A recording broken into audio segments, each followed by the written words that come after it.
Hey guys, it's Maymay, and today's top tip is also a product use video.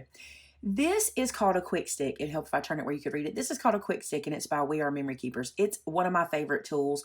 I use it a lot, especially in card making.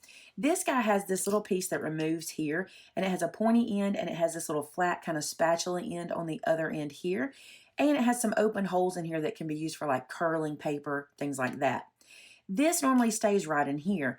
The real thing that people love about the QuickStik is this. This area on the end it houses some of that sticky putty that helps you to pick up little things, hold them, and place them. But I want to show you something because it can be very confusing.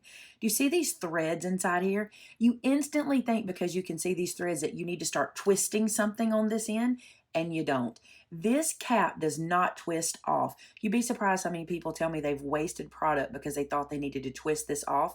It doesn't twist. This cap pops off, okay? So you pull it straight off like this.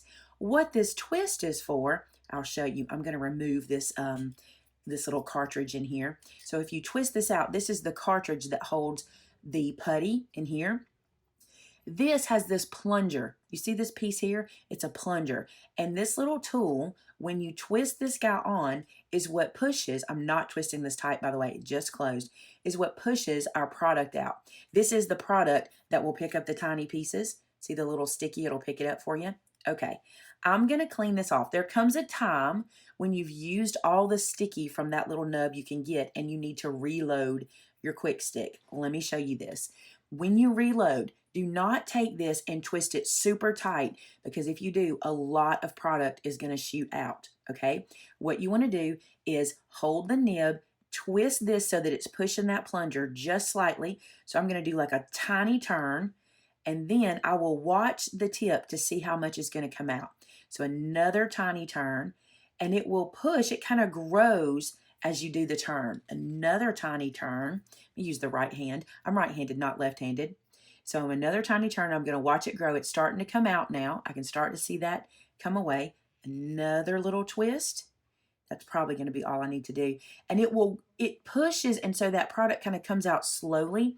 But where we mess up is when we go, oh, I'm out of stuff. I need to twist this really tight.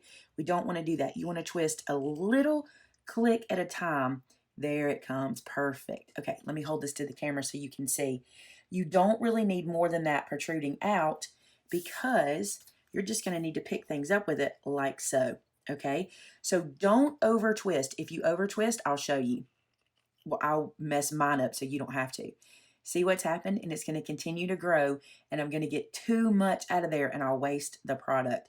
I really don't need that much. So that's the tip for this. So many times when people come into the shop and they pick these guys up, the first thing they want to do is they want to twist and twist and try to get the cap off, but that's not how it works. The cap pops off. And this, look, it's still growing. See how it's still coming out? So you don't want to over twist. And then how you release the product is to twist just in little increments to get it to squirt out of there for you. All right, guys, I just wanted to show you that tip. It's still growing. See that? You don't want to over press. That's still getting longer. All right, I think that's a pretty good tip for those of you who have the QuickStik. If you don't have one of these, I'll link the product in the description below. We carry those in the store, but it will help you with that. Also, I told you that this end has these holes that you can use for like turning paper or like curling. Let me show you what I mean by that. I have this little strip of paper that I was using earlier. I can take this piece of paper and put it in here and kind of turn it and see how I can curl it using that little piece on the inside. You can use it for curling ribbon. It's really good for curling ribbon if you have some of that twists up. And there's two sizes here. There's a smaller hole and then a larger hole. Isn't that cool? All right, so that's the QuickStik. I love this guy and the tip for putting the product out. It's still slightly growing. See how it's starting to touch the cap? Don't over twist that thing. There you go, guys. Thanks so much for watching. And remember, subscribe to my Product Parade channel right here, the channel you're on. Click subscribe while you're here. When we reach 100,000 subscribers, we're going to be giving away an electronic cutting machine that will be the winner's choice. They can choose a Cricut, a Scan and Cut, or a Silhouette. And all we have to do is get to 100,000 subscribers so we can do that giveaway. Thanks so much for watching, and I'll see you again in our next top tip. Bye-bye.